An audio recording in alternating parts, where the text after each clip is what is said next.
ओम नमः शिवाय। जय श्री हरि। आप सभी को बैकुंठ चतुर्दशी की हार्दिक शुभकामनाएं। हर साल कार्तिक माह के शुक्ल पक्ष की चतुर्दशी तिथि को बैकुंठ चतुर्दशी का पर्व मनाया जाता है और इस साल बैकुंठ चतुर्दशी का पर्व 14 नवंबर गुरुवार यानी आज मनाया जा रहा है। कहा जाता है कि बैकुंठ चतुर्दशी के दिन हर और हरि का मिलन होता है। इस दिन भगवान शिव ने भगवान विष्णु की कमल के पुष्पों से आराधना की थी। इसलिए इस दिन भगवान शिव और भगवान विष्णु के निमित्त व्रत रखा जाता है और उनकी पूजा करने से साधक की सभी मनोकामनाएं पूर्ण होती हैं। साथ ही इस दिन पौराणिक कथाओं का पाठ करने से या उनका श्रवण करने से समस्त कष्टों से मुक्ति मिलती है। तो आज के इस पावनमय दिन में आपको सुनाते हैं बैकुंठ चतुर्दशी से जुड़ी कुछ पौराणिक कथाएं। बैकुंठ चतुर्दशी की पहली पौराणिक कथा के अनुसार एक बार भगवान विष्णु देवाधिदेव महादेव का पूजन करने के लिए काशी आए।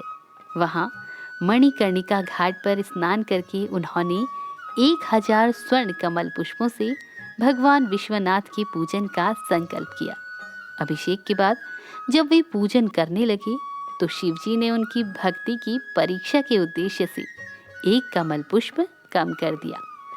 अब भगवान श्री हरि को पूजन की पूर्ति के लिए 1000 कमल पुष्प चढ़ाने थे। एक पुष्प की कमी देखकर उन्होंने सोचा, मेरी आंखें भी तो कमल के ही समान हैं। मुझे कमल नयन और पुंडरीकाक्ष कहा जाता है। ये विचार कर भगवान विष्णु अपनी कमल समान आंख चढ़ाने को प्रस्तुत हुए।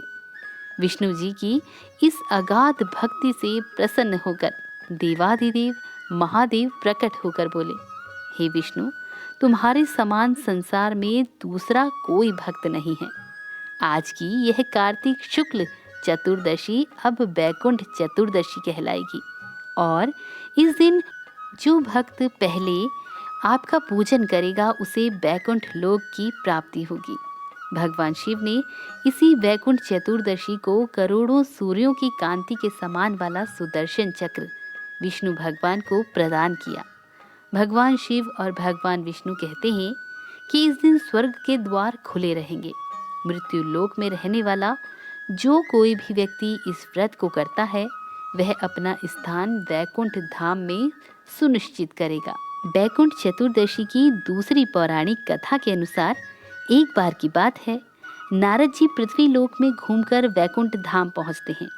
भगवान विष्णु उन्हें आदर पूर्वक बैठने के लिए आसन प्रदान करते हैं और प्रसन्न होकर उनके आने का कारण पूछते हैं। तब नारद जी कहते हैं, हे प्रभु, आपने अपना नाम कृपा निधान रखा है। इससे आपके जो प्रिय भक्त हैं वही तर पाते हैं। जो सामान्य नर नारी हैं वो वंचित रह जाते हैं। इसलिए आप मुझे कोई ऐसा सरल मार्ग बताइए जिससे सामान्य भक्त भी आपकी भक्ति कर मुक्ति पा सके। ऐसा सुनकर विष्णु भगवान जी ने कहा कि हे नारद, मेरी बात ध्यान से सुनो। कार्तिक शुक्ल पक्ष की चतुर्दशी को जो नर नारी व्रत का पालन करेंगे और श्रद्धा भक्ति से मेरी पूजा अर्चना करेंगे, उनके लिए स्वर्ग के द्वार साक्षात खुले होंगे। इसके बाद विष्णु भगवान जी ने जय और विजय को बुलाया और उन्हें कार्तिक चतुर्दशी को स्वर्ग के द्वार खुला रखने का आदेश दिया। भगवान विष्णु कहते हैं कि इस दिन जो भी भक्त मेरा थोड़ा सा भी नाम लेकर पूजन करेगा वह वैकुंठ धाम को प्राप्त करेगा। बोलिए भगवान विष्णु की जय।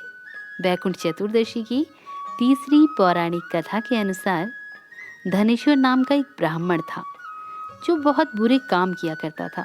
वो बहुत पापी था। एक दिन वो गोदावरी नदी में स्नान के लिए गया। उस दिन बैकुंठ चतुर्दशी थी और कई भक्तजन उस दिन पूजा अर्चना करने के लिए और स्नान के लिए घाट पर आए हुए थे। उस भीड़ में धनेश्वर भी उन सभी के साथ था। इस प्रकार उन श्रद्धालुओं के स्पर्श के कारण धनेश्वर को पुण्य मिल गया। जब उसकी मृत्यु हो गई तब उसे यमराज लेकर गए और नरक में भेज दिया। पर भगवान विष्णु ने कहा, ये बहुत पापी है, लेकिन इसने बैकुंठ चतुर्दशी के दिन गोदावरी में स्नान किया और श्रद्धालुओं के पुण्य के कारण इसके पाप भी नष्ट हो गए, इसलिए इसे बैकुंठ धाम मिलेगा। अतः धनेश्वर को बैकुंठ धाम की प्राप्ति हुई। इस प्रकार बैकुंठ चतुर्दशी की तीसरी कथा संपूर्ण हुई। चतुर्दशी तिथि भगवान शिव को समर्पित मानी जाती है, लेकिन कार्तिक शुक्ल चतुर्दशी के दिन भगवान विष्णु का भी पूजन किया जाता है।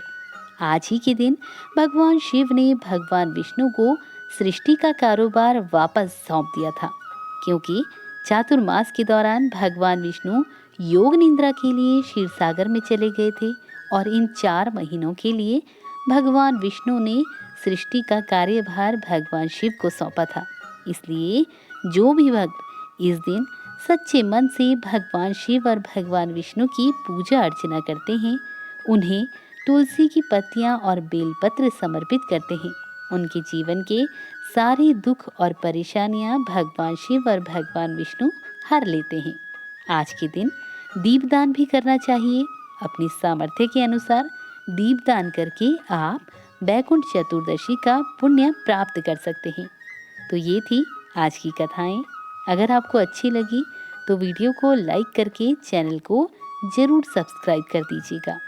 तो मिलते हैं अपने अगले वीडियो में, तब तक के लिए नमस्कार।